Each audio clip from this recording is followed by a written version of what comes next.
Yo, what is up guys? It's Pedro here, and in today's video I will be previewing the Washington football team's Week 15 matchup against the Philadelphia Eagles on Tuesday night. Should be a very interesting matchup, a very important game for both teams in terms of making that wild card spot. I'll be giving you guys a very important injury update for both teams and also talk about the 4 players that were activated off the COVID list today and who I think will start at quarterback and some other players that I think will come back, and then I'll also give you guys some keys to victory and how I think the game will play out. So if you guys are new, make sure to subscribe for Washington and NFL content, hit that like button and turn on those notifications so you never miss a video. Also, go ahead and follow my Twitter. I'm trying to get to 1,000 followers on there, so please go ahead and follow me there, and also make sure you guys go ahead and check out WinView. So let's get right into the video. So like I said, this is a big game for both teams because currently the Washington football team has the 7th spot in the playoffs in the NFC, but obviously if they lose this game, that spot is going to go to the Eagles, and it's going to make it tough for Washington to make the playoffs because they will likely have to win out. If they lose against the Eagles, this week, they could still make it at 8-9, but it's going to be very, very tough. And again, big game for the Eagles as well. And there's a bunch of Eagles fans that are, complaining about this game being moved to Tuesday because they're going to have a short rest against the Giants the next week, and they're playing the Giants, who are not a good football team, and Mike Glennon is going to be their starting quarterback. So I don't really know why they're complaining too much because it should be an easy win against the Giants. And we did the same thing last year. The Steelers game got pushed back. It wasn't their fault, but their game against the Ravens got pushed back. So then in result, our game against them got pushed back 1 or 2 days. And, I didn't hear us complaining, our players going on social media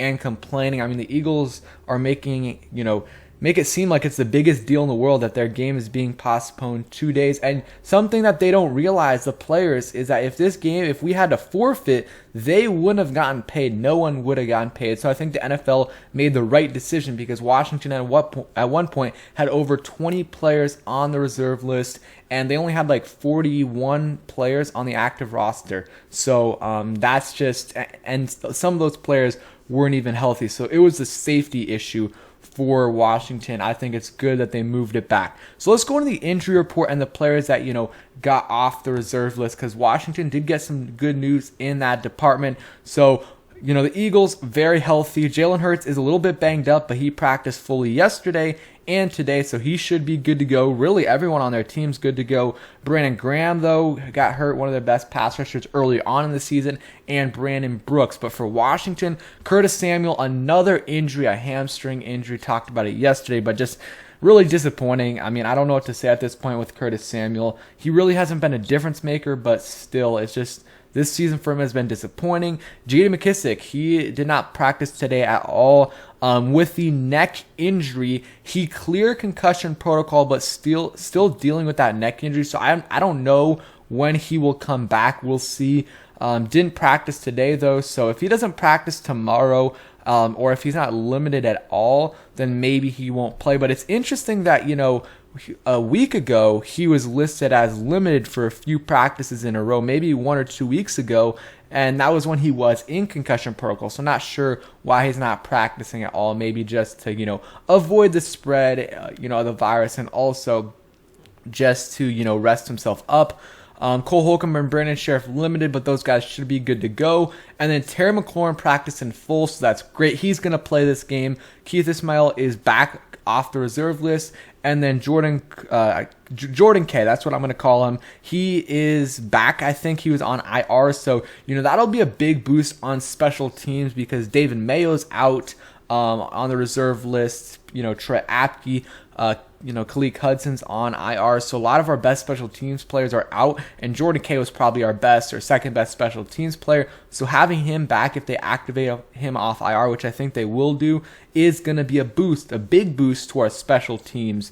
But big boost that Terry McLaurin is going to be playing for us. And, an even bigger boost is the guys we're getting off the reserve list. So Jonathan Allen, James Smith-Williams, and Montez Sweat, and also Casey Toohill, all those guys activated off the reserve list. And I think Washington will activate him off of Montez Sweat off of IR if they didn't do that already. That's going to be, really helpful for our defensive line, because if those guys didn't end up playing, our starting edge rushers would be Shakatoni and Batumi Rumi, and then our, interior guys would be Deron Payne, and I don't know who else, because Daniel Wise is also out, Matt Ioannidis, and Tim Settle as well. So good to have those guys back. Our defensive line obviously isn't at full strength, but you're looking at, Montez Sweat and Casey Toole/James Smith-Williams on the edge, with Shakatoni coming in a few plays, and then Jonathan Allen and Deron Payne on the inside. So obviously you're still missing Tim Settle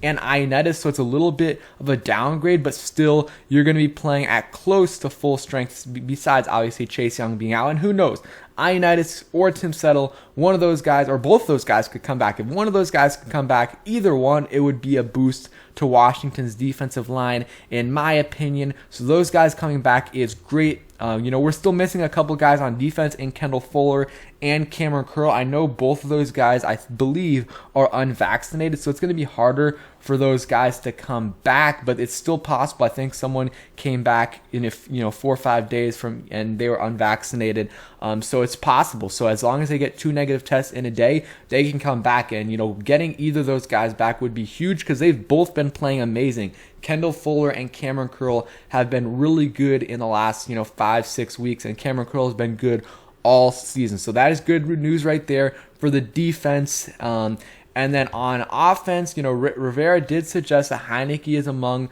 the asymptomatic players that are trending positively. And he's, somewhat optimistic about Kyle Allen, but there's a lot of, reports out there, including from Ben Stanek, but also Mike Garafolo, that they are pretty optimistic about Kyle Allen. So it looks like Garrett Gilbert will not be the starter. It'll either be Heinicke or Kyle Allen. I'll be fine with whoever it is. Kyle Allen or Heinicke. If they're ready, I feel, a lot better about this game. So that is good news right there. So I really will, we're still missing a lot of depth pieces.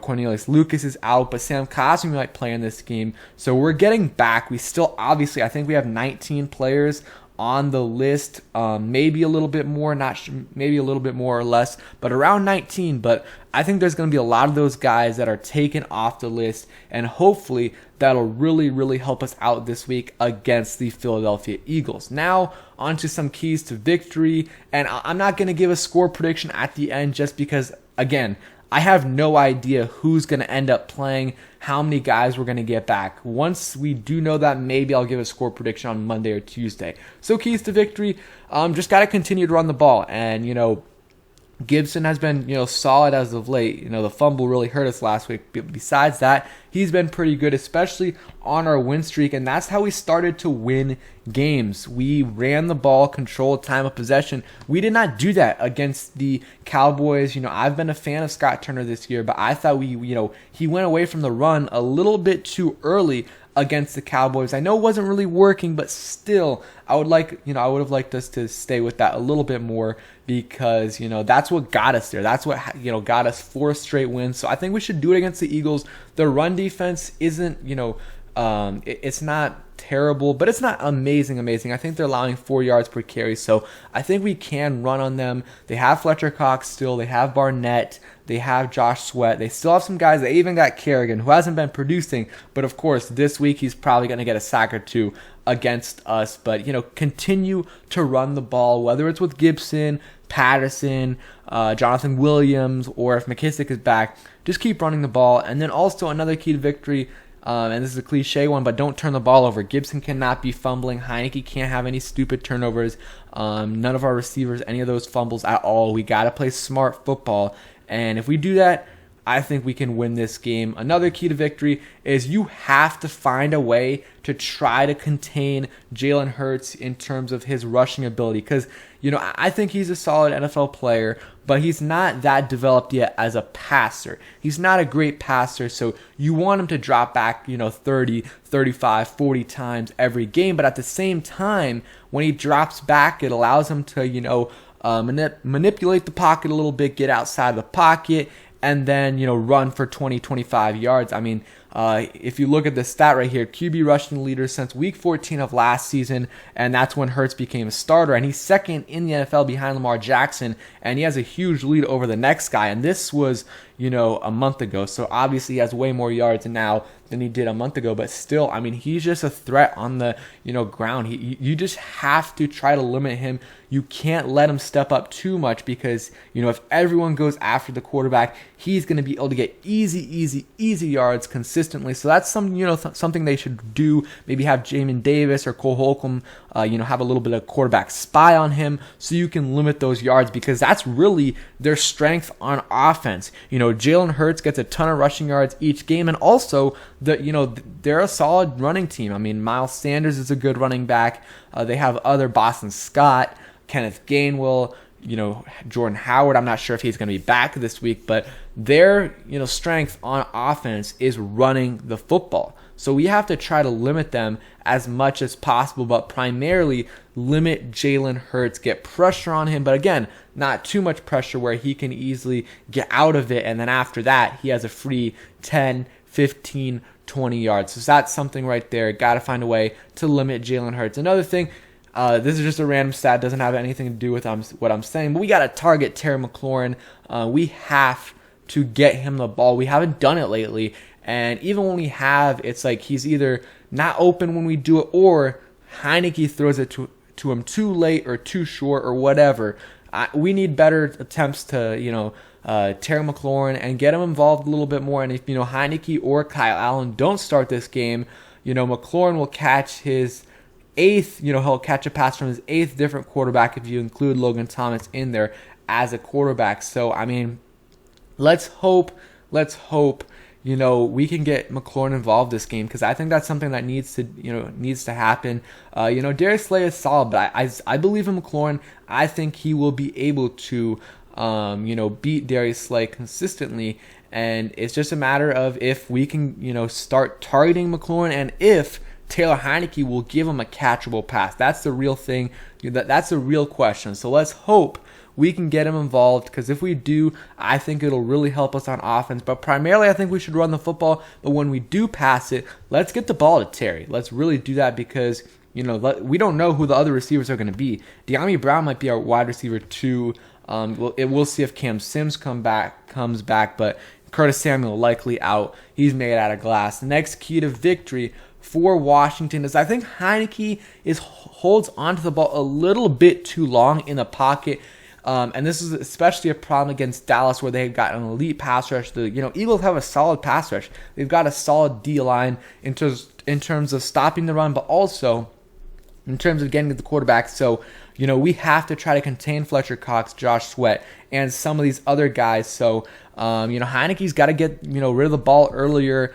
He's able to avoid these guys, especially the first guy. But after that, he's got to learn to just throw it away or run a little bit earlier. So that's a key to victory right there. I'm going a little bit too long. But, honestly, I feel okay about this game as long as we can get some of our other guys back. If we can get Kendall Fuller or Cameron Curl back, one of those two guys back, get a couple back, of our special teams guys back, I feel good, somewhat good about this game. I think, getting our D-line back is huge because I really am not that scared of Jalen Hurts, passing the football. And, their receivers don't scare me besides Devontae Smith. Their receivers do not scare me. Jalen Reagor drops the ball every time. Quez Watkins is actually solid, but he's on the COVID list, so we'll see. So that is going to be it for today's video. I will be likely doing a stream on Monday. Probably won't have a video out tomorrow unless something changes. Leave your score prediction down below in the comments. And yeah, thanks for watching and peace.